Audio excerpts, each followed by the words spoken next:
उद्घाटन सोहळा पार पाडावा अशी मी आग्रहाची विनंती करतो।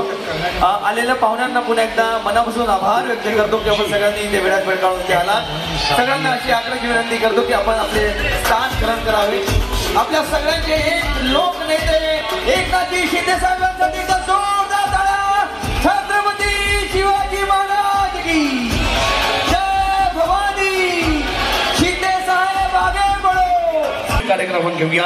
छत्रपती शिवाजी महाराज बाळासाहेब ठाकरे आणि कार्यक्रमाची उद्घाटन सोहळा पार पाडावा।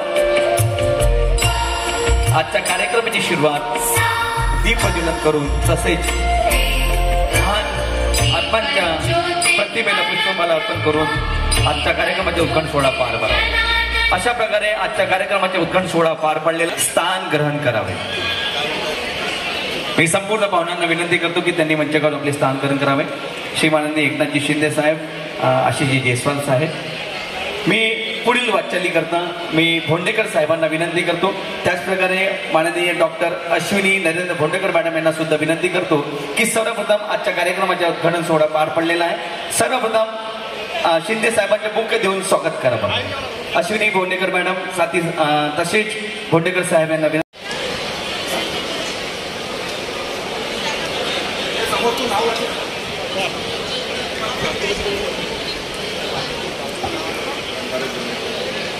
यानंतर भंडारा जिल्ह्यातर्फे मी स्वागत घेतो आहे। मी संपूर्ण भंडारा जिल्ह्यातील कार्यकर्त्यांना विनंती करतो की त्यांनी पुढे यावे। भंडारा जिल्ह्यातील कार्यकर्त्यांना विनंती करतो की त्यांनी स्टेजवरून वेळ कमी असल्या कारणाने आपण संवाद संवाद थोडक्यामध्ये घेणार आहोत। भंडारा जिल्ह्यातील कार्यकर्त्यांना विनंती करतो की त्यांनी स्टेजवर यावं आणि शिंदे साहेबांचे बुके देऊन स्वागत करावं। भंडारा पवनी विधानसभा क्षेत्रातील कार्यकर्त्यांना विनंती करतो। भंडारा पवनी गोंदिया विधानसभा क्षेत्रातील यांना विनंती करतो की त्यांनी जाहीर स्वागत। एकदा जोरदार टाळ्या। छत्रपती शिवाजी महाराज की।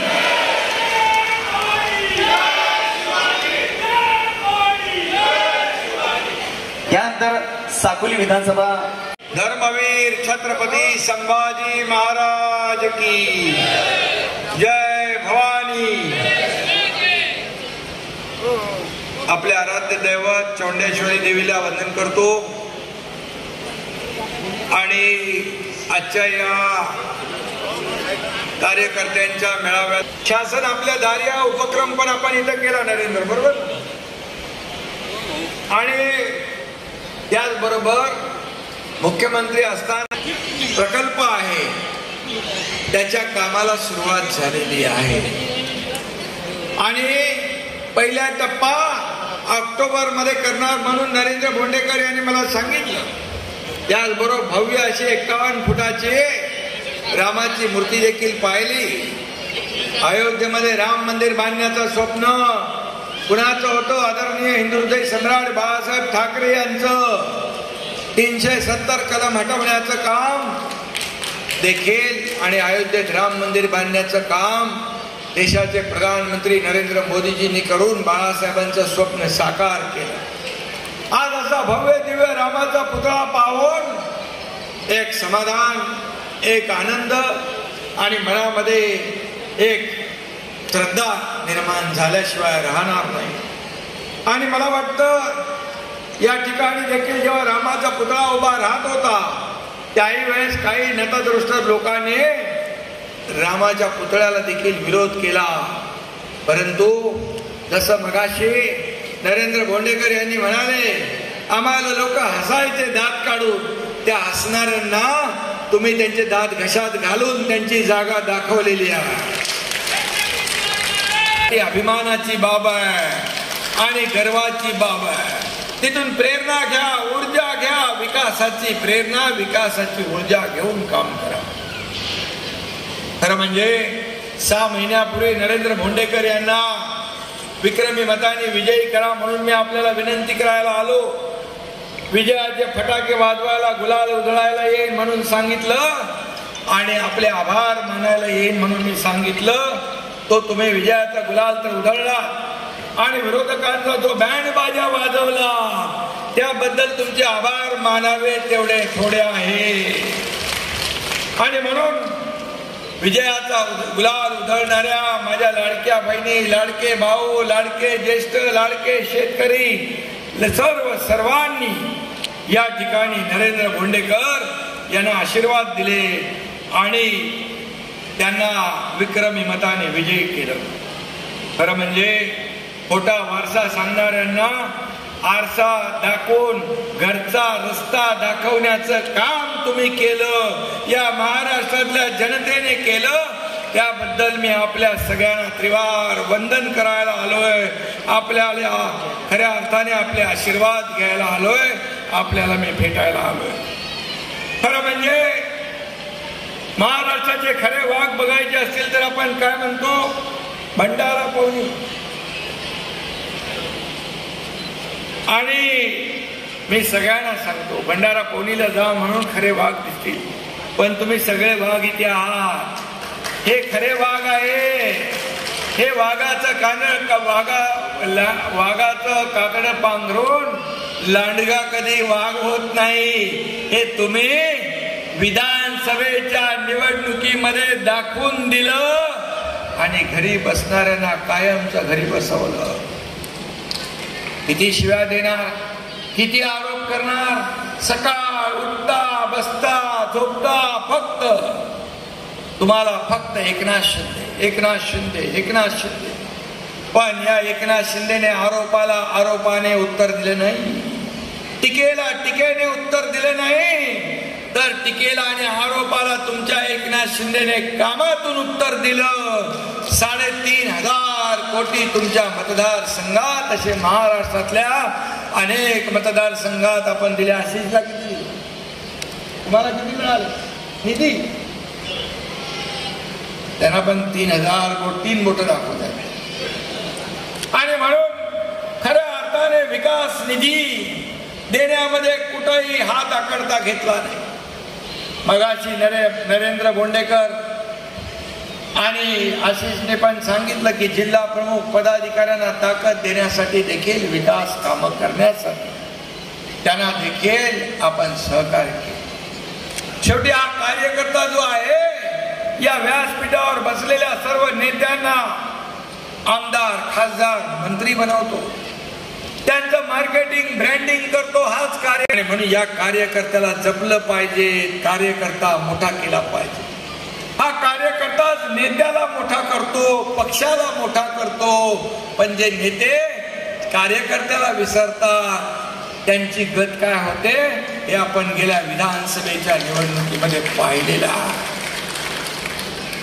आणि मग या कार्यकर्त्याची साधी अपेक्षा असते, जेव्हा कुठं पोलीस स्टेशन असेल, हॉस्पिटल असेल, कोर्ट कचेरी असेल, काही असेल, छोटी मोठी काही विषय असतील, तेव्हा मात्र मग आमदार, खासदार, मंत्री, नेते, जिल्हा प्रमुख सगळ्यांनी मिळून ज्या ज्या ठिकाणी आवश्यक आहे तो या कार्यकर्त्याच्या मागे उभं राहिलं पाहिजे. कार्यकर्त्याला जपलं पाहिजे. कार्यकर्ता हाच तुम्हाला निवडणुकीमध्ये किंबहुना नेत्यांच्या, जिल्हा प्रमुखांच्या पाठीशी शिवसेना जिंदाबाद बोलण्याचं काम करतो. बाळासाहेब ठाकरे यांचा विजय बोलण्याचं काम करतो. छत्रपती शिवाजी महाराजांची घोषणा देण्याचं काम करतो. त्या कार्यकर्त्याला कदापि विसरू नका, विसरू नका. हे व्यासपीठ जे आमचं, हे व्यासपीठ, एवढं मोठं व्यासपीठ, एवढे मोठे आपले नेते, हे व्यासपीठ देखील शिवसेनेचं वैभव आहे. आणि तुम्ही बसलेले शिवसेनेचं ऐश्वर्य आहे. शिवसेनेची संपत्ती काय, ही समोर बसलेले कार्यकर्ते आहे. आणि म्हणून तुम्ही एवढ्या मोठ्या संख्येने इथं उपस्थित नसता तर या व्यासपीठाची शोभा वाढली नसती. आणि म्हणून मी मुख्यमंत्री जेव्हा होतो त्याही वेळेस कार्यकर्ता म्हणून काम केलं. आजही कार्यकर्ता म्हणून काम करतोय, उद्याही कार्यकर्ता म्हणूनच काम करणार आहे. आणि म्हणून या ठिकाणी आपल्याला मी एवढंच सांगतो, नरेंद्र भोंडेकर तुमचा मध्ये वाढदिवस झाला, मी फोनवर तुम्हाला शुभेच्छा दिल्या, पण आज देखील पुन्हा तुमच्या या सर्व कार्यकर्त्यांच्या समक्ष तुम्हाला पुन्हा एकदा शुभेच्छा वाढदिवसाच्या देतो. तुम जियो हजारों साल, साल के दिन हो 50 का. एक कार्यकर्ता म्हणून तुम्ही त्याला निवडून दिलं, एक शब्द त्याला मी सांगितला, एक आदेश दिला, सूचना दिली, त्यांनी तंतोतंत पालन केलं आणि तुम्ही त्याला निवडून दिलं. आदर्श आमदार कसा असावा? त्या नरेंद्र भोंडेकर याच्यासारखा असावा. आणि म्हणून विकास कामांना कधी आपण निधी कमी पडू दिला नाही. आणि एवढंच सांगतो, मगाशी नरेंद्र भोंडेकर म्हणाले की या ठिकाणी मला मंत्रीपद मिळालं नाही, पण शिवसेनेच्या नेत्याची विदर्भाची जबाबदारी दिली. असा कार्यकर्ता मला पाहिजे, असा कार्यकर्त्याला मला पाहिजे. मंत्रीपद एकाच वेळेस सगळ्यांना देता येत नाही, वस्तुस्थिती आहे. तिकीट देखील अनेक इच्छुक असतात, पण तिकीट एकालाच देतो आपण. पण मी एवढंच सांगतो, हा मालक आणि नोकराचा पक्ष नाही.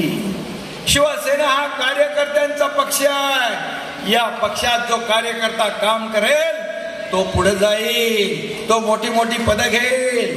राजा का बेटा राजा नहीं बनेगा, जो काम करेगा वही राजा बनेगा. हा कार्यकर्त्यांचा पक्ष आहे. आणि नरेंद्र भाऊ, चिंता करू नका, तुम्ही जे काम करत राहा. मी देखील कुठली अपेक्षा न ठेवता अनेक पद मला मिळाली. तुम्हालाही मी सांगतो, तुम्हालाही योग्य वेळेला संधी मिळेल. अपना भी टाइम आएगा.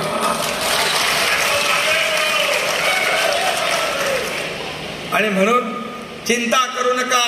बघा, मी मुख्यमंत्री होतो, सीएम होतो, त्यावेळेस मी म्हणालो सीएम म्हणजे चीफ मिनिस्टर नाही तर कॉमन मॅन. आता मी डीसीएम आहे, देवेंद्रजी मुख्यमंत्री आहेत. मी आता देखील मला लोक म्हणतात स्वतःहून, डीसीएम म्हणजे डेडिकेटेड टू कॉमन मॅन.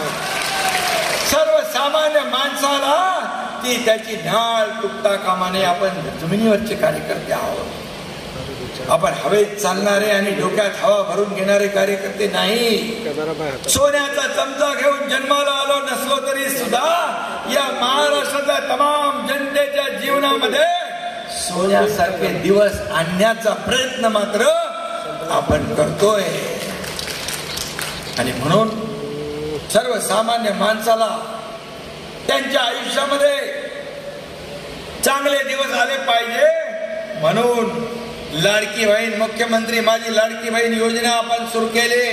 लेक लाडकी लखपती योजना केली. युवा प्रशिक्षण योजना केली. ज्येष्ठांना वयोश्री योजना केली.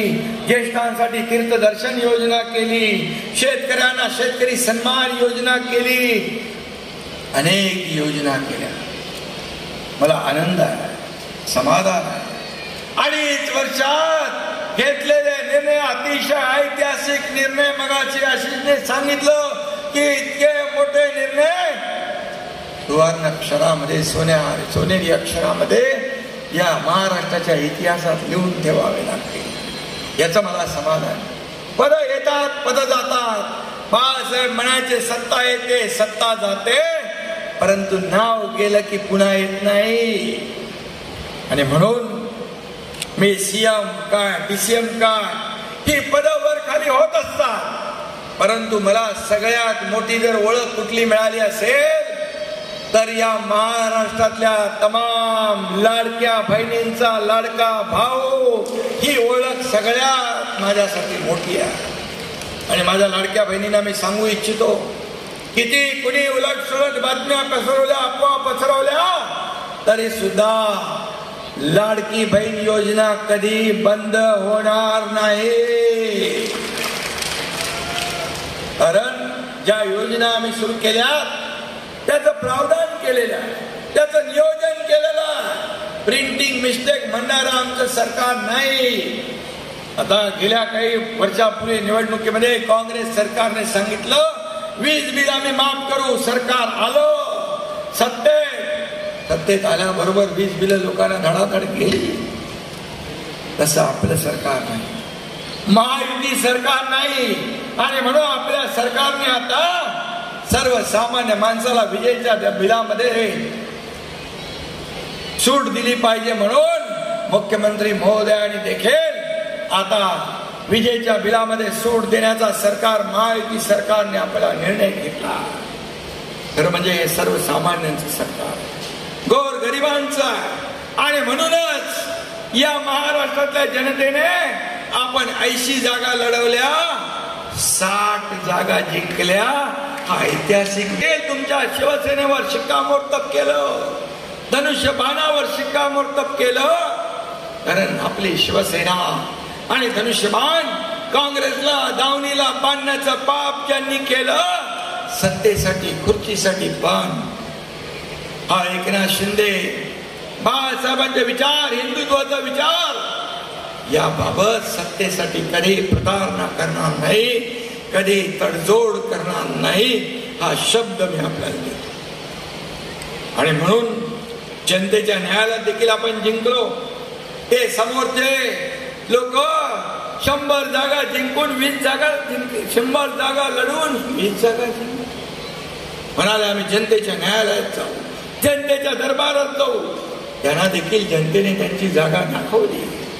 कारण तुम्ही कमरेचं सोडून डोक्याला गुंडाळून सत्तेसाठी बाळासाहेबांचे विचार सोडले. बाळासाहेब म्हणाले काँग्रेस माझी होऊ देणार नाही, त्या दिवशी माझं दुकान बंद करेन. त्याच काँग्रेस बरोबर आपण ठरवला. आणि म्हणून आज मी एकच सांगतो, तुम्ही 2019ला मराठी माणसाचा विश्वासघात केला, हिंदुत्वाचा विश्वासघात केला, बाळासाहेबांच्या विचारांचा विश्वासघात केला आणि तुम्हाला दिलेल्या लोकांनी केलेल्या मतदारांचा विश्वासघात केला. आणि म्हणून हे दोघं शिलेदार इथं आहेत. म्हणून या एकनाथ शिंदेने 2022ला एक उठाव केला. तो उठाव फक्त राज्याने नाही, देशाने नाही, तर जगातल्या 32 देशाने त्याची नोंद घेतली. हा कोण आहे? एकनाथ शिंदे. तेव्हा मी मंत्री होतो, अनेक मंत्री माझ्या सोबत आले. आता तर नगरसेवक आणि ग्रामपंचायतीचा सदस्य पण इकडून तिकडे जाताना 100 वेळा विचार करतो, माझ्याबरोबर 50 आमदार. काय होतं माझ्याकडे? सत्ता तर समोर होती, पण सत्तेतून पाय उतार होऊन माझ्या सोबत येण्याचं धाडस केलं. कारण त्यांना माहित आहे एकनाथ शिंदे हा स्वतःच्या स्वार्थासाठी कधी जगला नाही, जगणार नाही. हा राज्याच्या हितासाठी जेव्हा शिवसैनिकांचं खच्चीकरण होऊ लागलं तेव्हा मग हा निर्णय आम्हाला घ्यावा लागला. आणि म्हणून या सर्वसामान्यांच्या मनातलं सरकार आपण स्थापन केलं. जर आपण चुकीचं पाऊल उचललं असतं तर लोकसभेत आपल्याला एवढी मतं मिळाली नसती, उभाटापेक्षा जास्त. विधानसभेमध्ये आपल्याला 75% आपला स्ट्राईक रेट होता, 75%. आणि म्हणून आज मी आपल्याला एवढंच सांगतो की खऱ्या अर्थाने जे आज या भंडाऱ्यामध्ये विकास प्रकल्प आहे, किंबहुना आज तुम्ही उठता बसता ज्यांनी बाळासाहेबांचं स्वप्न साकार केलं त्यांना शिव्या घालता. अरे पाकिस्तानला धडा शिकवणारे या देशाचे प्रधानमंत्री नरेंद्र मोदीजी यांनी माझ्या लाडक्या बहिणींचं सिंदूर पुसणाऱ्या पाकड्यांना ऑपरेशन सिंदूरच्या माध्यमातून धडा शिकवला. त्यांना त्यांची जागा दाखवली. ये नया भारत है, घर में घुस के मारेगा हे बोलून बोलण्याची हिंमत दाखवली. गोली का जवाब तो गोलों से मिलेगा हे बोलण्याची हिंमत दाखवली. आतापर्यंत झालं होतं असं? बाळासाहेब असते तर मुक्त कंठाने त्यांची स्तुती केली असते. पण तुम्ही हिशोब विचारताय. किती मिसाईल गेले, किती ड्रोन गेले, किती आपलं नुकसान झालं. अरे थोडं तरी जनाची नाही तर मनाची लाज वाटली पाहिजे की आपले लष्कराचे सैनिक सीमेवर लढताय, सीमेवर लढताय, जीवाची बाजी लावतात. त्यांच्यावर तुम्ही संशय व्यक्त करता. आतापर्यंत 26/11चा मुंबईचा हल्ला झाला कसा? सिरियल बॉम्बस्फोट झाले, संसदेवर हल्ला झाला, पुलवामाचा हल्ला झाला. या ठिकाणी आपल्या सैनिकांची मुंडकी छाटून पाकिस्तान मध्ये नेण्याचं पाप पाकड्यांनी केलं. तो हिशोब तुम्ही विचारत नाही. त्याचा जबाब तुम्ही पाकिस्तानला विचारत नाही. तुम्ही लष्कराला जबाब विचारताय, प्रधानमंत्र्यांना जबाब विचारताय. तुम्ही त्याचे मोजमाप करता, कुठं फेडणार आहे पाप. आणि म्हणून या देशातली जनता तुम्हाला या बाबतीत कधी माफ करणार नाही, कधी माफ करणार नाही. कारण ऑपरेशन सिंदूरच्या माध्यमातून या देशातल्या लाडक्या बहिणींच्या आणि प्रत्येक नागरिकाच्या मनातली चीड खतखत जी होती ही देशाचे प्रधानमंत्री आणि या ठिकाणी आपलं लष्कर यांनी पाकिस्तानची खोड मोडून त्याला धडा शिकवला. मला याचाही अभिमान आहे. या आपली शिष्टमंडळ पाठवली होती मोदी साहेबांनी, त्यामध्ये एका शिष्टमंडळाचं नेतृत्व तुमचा खासदार डॉक्टर श्रीकांत शिंदे हा करत होता, याचाही आपल्याला अभिमान. आणि तुमच्या एकनाथ शिंदेला जेव्हा दिल्लीमध्ये एनडीएची बैठक होती त्यावेळेस सगळ्यात महत्वाचा ठराव ऑपरेशन सिंदूर ठराव मांडण्याची संधी तुमच्या या एकनाथ शिंदेला दिली. हे सांगण्याचं तात्पर्य एवढंच की आपल्या नसामध्ये शिवसैनिक म्हणजे वेळेला या देशभक्तीने भरलेला, राष्ट्रभक्तीने भरलेला, राष्ट्रभक्ती आंबेडकरने निर्णय घेतला का आशिष जयस्वालने निर्णय घेतला का माझ्या 50 आमदारांनी निर्णय घेतला. आणि या महाराष्ट्रातले लाखो लोक दररोज शिवसेनेमध्ये येतात, शिवसेनेमध्ये प्रवेश करतात, कारण शिवसेना दिलेला शब्द पाळते. एक बार मैंने कमिटमेंट कर दी तो मैं खुद की भी नहीं सुनता, अशी शिवसेना आहे. आता काय, आता म्हणतात शिवसैनिकाला जपावं लागतं, त्याच्या संकटात धावून जावं लागतं. आणि त्यामुळे मी आपल्याला एवढंच सांगतो, या ठिकाणी नरेंद्र भोंडेकरजी आपण जे जे सांगितलंय ते सगळं या ठिकाणी होत राहील. आणि मी तुमची संत जगनाडे स्मारक जे आहे तो जगनाडे स्मारक त्याला देखील पैसे कमी पडणार नाहीत. रामाची मूर्ती आहे त्याला देखील पैसे कमी पडणार नाहीत, जलपर्यटनाला देखील कमी पैसे पडणार नाहीत. एवढंच आपल्याला मी सांगतो. आणि आपल्याला जाता जाता एवढंच सांगतो, आता लोकसभा झाल्या, विधानसभा झाल्या, आता स्थानिक स्वराज्य संस्थांच्या निवडणुका आहे, त्या आपल्याला जिंकायच्या आहे. भगवा महायुतीचा फडकवायचा आहे. भगवा म्हणजे एक विचार आहे, भगवा म्हणजे झंझावात आहे, भगवा म्हणजे तलवारीची धार आहे, तो जिजाऊचा आशीर्वाद आहे. आणि हा आशीर्वाद सदैव आपल्या पाठीशी राहील. आणि म्हणून येणाऱ्या प्रत्येक निवडणुकांमध्ये आपल्याला सगळ्यांना मिळून एकजुटीने जे का असेल नसेल ते सगळं बाजूला ठेवून एकजूट करून स्थानिक स्वराज्य संस्थांवर भगवा डौलाने आपल्याला फडकवायचं आहे. त्यासाठी आजपासून तयारीला लागा. जय हिंद, जय महाराष्ट्र.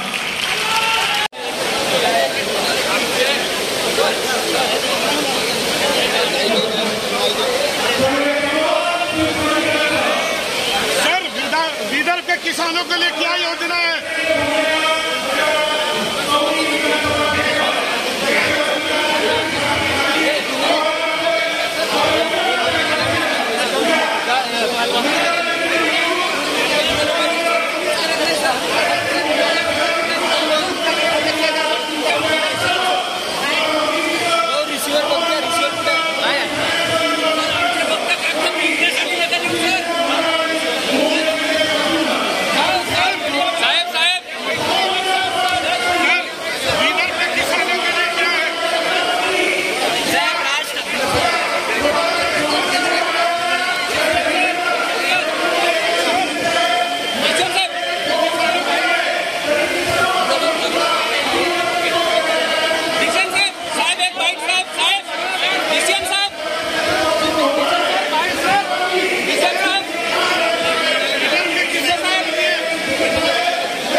काय बोलाल?